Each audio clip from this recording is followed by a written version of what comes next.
ایک یہ کہتے ہیں کہ وہ یوم عاشورہ میں کوئی دعا ہے، کہتے ہیں کہ زندگی کا بیمہ ہو جاتا ہے، وہ جو اس کو پڑھ لے گا 1 سال تک اس کو موت نہیں آئے گی۔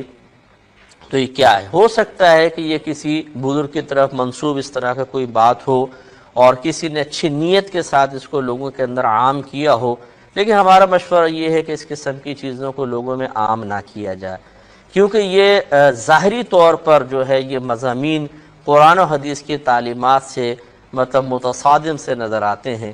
ہمارے نبی کریم صلی اللہ علیہ وسلم تو یہ احساس دلانا چاہتے ہیں کہ موت بالکل نزدیک ہے، لہذا صحیح حدیثوں کے اندر ثابت ہے کہ بعض اوقات آپ قضاء حاجت سے فارغ ہوتے تو وہیں تیمم کر لیتے۔ صحابہ کرام علیہم الرضوان عرض کرتے یا رسول اللہ صلی اللہ علیہ وسلم قریبی پانی موجود ہے، تو آپ ارشاد فرماتے ہو سکتا ہے کہ میں اس پانی تک نہ پہنچ پاؤں اور مجھے موت آ جائے۔ تو جو نبی اپنی امت کو یہ احساس دلانا چاہ رہے ہیں کہ موت کو یاد کرو، وہاں اس قسم کے مضامین دے کے موت سے بے پرواہ کرنے کی کوشش کرنا میرے خیال میں مزاج رسول کے سخت خلاف ہے۔ اسی طریقے سے رحمت کونین صلی اللہ علیہ وسلم ایک دفعہ ایک مجلس و محفل کے پاس سے گزرے تو صحابہ کرام ہنس رہے تھے، تو رحمت کونین صلی اللہ علیہ وسلم نے بآواز بلند ارشاد فرمایا کہ اپنی مجلسوں میں لذتوں کو توڑ دینے والی چیز کی ملاوٹ بھی کر لیا کرو۔ عرض کی رسول اللہ صلی اللہ علیہ وسلم لذتوں کو توڑنے والی چیز کیا ہے؟ فرمایا موت کی یاد۔ تو رحمت کونین تو موت کی یاد کے اتنا اصرار فرمائیں اور ہم موت سے بے پرواہ کرنے کی کوشش کریں، مناسب نہیں ہے۔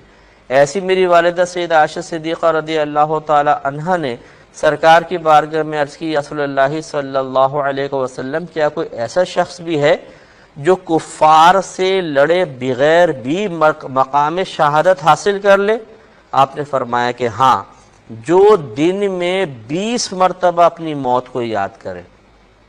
تو برا مانے بغیر، کیونکہ بعض لوگ فوراً ناراض ہو جاتے ہیں، برا مان جاتے ہیں، وہ چاہتے یہ ہے کہ بڑے سے بڑے عالم ہوں، کوئی مفتی ہوئے تو خیر بڑا نہیں ہوں، میں تو چھوٹا سا طالب علم ہوں، جو ہم کہہ رہے ہیں وہ بات مانی جائے اور سر تسلیم خم کر لی جائے، اپنی سوچ نہ بیان کی جائے، اگر آپ کریں گے تو ہم ناراض ہو جائیں گے۔ تو میرے پیارے بھائی، ہماری کہی ہوئی بات پہ بھی غور کر لیجئے گا، اگر ہم غلطی پہ نظر آئے آپ کو، ہماری اصلاح کر دیں، چلیں ہم آپ کو اجازت دے دیتے ہیں، لیکن اگر کوئی بات سمجھ میں آئے ہماری، تو اس قسم کی چیزوں کو عام کر کے لوگوں کو غفلت میں مبتلا کرنا، کیا فائدہ زندگی کا بیمہ کروانے کا؟ مجھے یہ بتائیے، اگر 1 سال تک یہ دعا پڑھ کے موت نہیں آئے، بالفرض نہیں آئے، اس کا فائدہ کیا ہے؟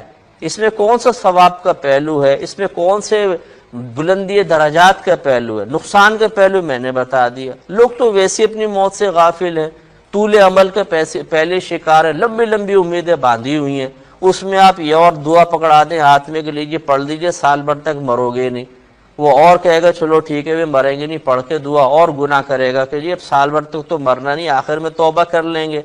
یہی تو اللہ تبارک و تعالیٰ کی حکمت عظیمہ ہے موت کے اچانک آنے میں، کہ انسان گھبراتا رہے کہ کل ہی موت آ جائے گی تو وہ توبہ کا دروازہ چھوڑے گا نہیں۔ ایک پرانے زمانے میں، پہلے زمانوں میں ایک شخص تھا، وہ ایک نبی کے پاس آیا اور اس نے عرض کی کہ حضور، بلکہ معذرت چاہتا ہوں، یہ واقعہ لکھا ہے کہ شیطان، اس نے خواہش کا اظہار کیا اللہ تعالیٰ کی بارگاہ میں، ایک بزرگ تھے، کہ مجھے شیطان نظر آ جائے۔ اللہ تعالیٰ کی طرف سے الہام ہوا کہ ایسی خواہش نہ کرو، لیکن اس نے کہا کہ اللہ تعالیٰ، بس دعا مانگتا رہا، اللہ تعالیٰ نے شیطان کو ظاہر کر دیا۔ جب سامنے شیطان آیا تو اس نے ڈنڈا اٹھایا کہ میں تجھے ابھی مارتا ہوں۔ شیطان نے کہا کہ اگر تیری زندگی 20 سال کی نہ ہوتی نا، میں تیری گردن مروڑ دیتا، اور بھاگ گیا۔ اب اس کو ایک دم احساس ہوا، یار 20 سال تک زندگی ہے میری، یہ نہیں سوچا کہ یہ شیطان ہے، اور اس نے پھر وہ طریقت کا راستہ چھوڑا، گناہوں کے راستے میں لگ گیا، اور کچھ عرصے بعد اس کو موت آ گئی۔ تو اکابرین نے لکھا کہ اس نے چونکہ ایک لمبی اس کو موت کا وقت دیر سے ہوتا ہوا محسوس ہوا، تو اس کی یہ حالت ہوگی کہ غفلت میں مبتلا ہوا۔ تو اب لوگوں کو غافل کرنا بہتر ہے یا لوگوں کو اس طرف لانا بہتر ہے؟ اس کا فیصلہ میں آپ پہ چھوڑتا ہوں، خود دیکھ لیجیے۔